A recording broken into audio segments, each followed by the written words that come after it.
প্রতি সপ্তাহে নতুন নতুন ভূতের গল্প দেখতে সাবস্ক্রাইব করুন বাংলা ভূতের গল্প চ্যানেলটিকে। সেই সাথে বেল আইকন প্রেস করতে ভুলবেন না।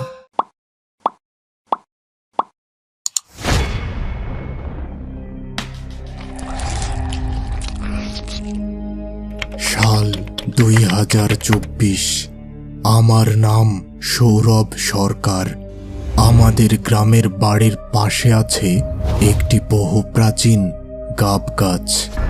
গ্রামের মানুষ বলে থাকে এই গাব গাছের বয়স প্রায় 100 বছর। তবে ওই গাছটি আরও একটি কারণে বিশেষভাবে পরিচিত। সেটি হলো এলাকার মানুষেরা মনে করে ওই গাছে জিনেরা বসবাস করে এবং কোনো মানুষ ওই গাছতলায় গেলে তার উপর জিনেরা ভর করে। তবে এই সব ব্যাপার আমি বিশ্বাস করতাম না। আমি প্রায়ই ওই গাছের নিচে যেয়ে বসে থাকতাম। তবে একদিন আমি ওই গাছের নিচে প্রস্রাব করেছিলাম, আর এরপর থেকেই আমি চোখে কিছুটা ঝাপসা দেখা শুরু করি। তবে তখনও আসল ব্যাপারটা বুঝতে পারিনি। ওই দিন ছিল শনিবার। দুপুরে আমি ওই গাব গাছের নিচে বসে মোবাইলে ফ্রি ফায়ার গেম খেলছিলাম। হঠাৎ আমি চোখে ঝাপসা দেখা শুরু করি এবং সেই সাথে শরীরের ভেতর প্রচণ্ড খারাপ লাগা শুরু হলো। তখন আমি দ্রুত আমার বাড়ি যেয়ে বিছানায় শুয়ে পড়লাম। আমার বাবা আমাকে জিজ্ঞাসা করলো, কিরে, কি হলো তোর? এত দ্রুত বাসায় এসে বিছানায় শুয়ে পড়লি? আমার শরীরের ভেতর ভীষণ খারাপ লাগছে ও চোখে ঝাপসা দেখছি। এবার বাবা সোজা পানি আনতে গেলেন আমার জন্য, কিন্তু তিনি ফিরে এসে দেখলেন আমি অজ্ঞান হয়ে গেছি।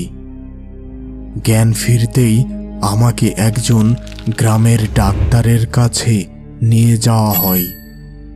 তিনি আমার ব্লাড প্রেশার মেপে দেখলেন অনেক বেশি।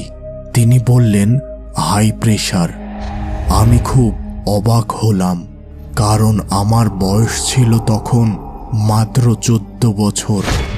এত কম বয়সে এই হাই প্রেশার। যা হোক, ডাক্তারের কাছ থেকে বাড়ি এসে ঘুমিয়ে গেলাম। রাতে একজন বৃদ্ধ এসে আমাকে দোয়া দরুদ পড়ে ঝেড়ে গেলেন, কারণ তিনি জেনেছিলেন আমি ওই গাব গাছের নিচ থেকে এসে অসুস্থ হয়ে পড়ি। সকালে আমার শরীরে ভীষণ জ্বর আসে। তখন আমাকে শহরের হাসপাতালে নিয়ে যাওয়া হলো। সেখানে ডাক্তার জানালো আমার টাইফয়েড জ্বর হয়েছে।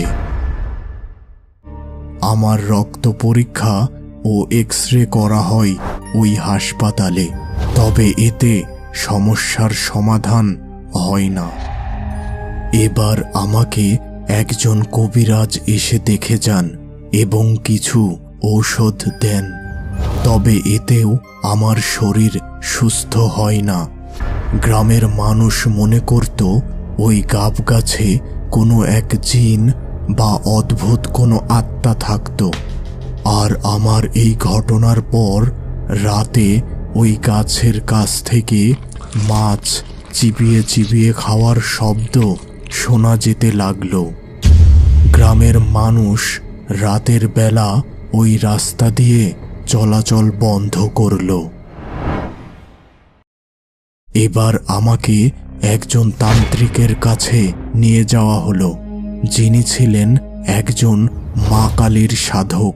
তিনি তার যজ্ঞ বলে জানতে পারলেন আমি ওই গাছের নিচে প্রস্রাব করার কারণে এই সমস্যা শুরু হয়েছে। এবার তিনি আমাকে একটি কবচ দিলেন, যা আমি নিজের গলায় ধারণ করলাম এবং আমার মা আমার সুস্থতা কামনা করে মা কালীকে ভোগ দিলেন। এরপর থেকে একে একে আমি সুস্থ হয়ে উঠলাম। বর্তমানে আমি ওই গাছের পাশ দিয়ে গেলে আমার মনে হয় কেউ যেন আমাকে পিছন থেকে ডাকছে। তখন আমি ভগবানের নাম নিয়ে ওই স্থান ত্যাগ করি। আমার বাবাও নাকি অনেক অদ্ভুত কিছু দেখেছেন ওই গাছের কাছে।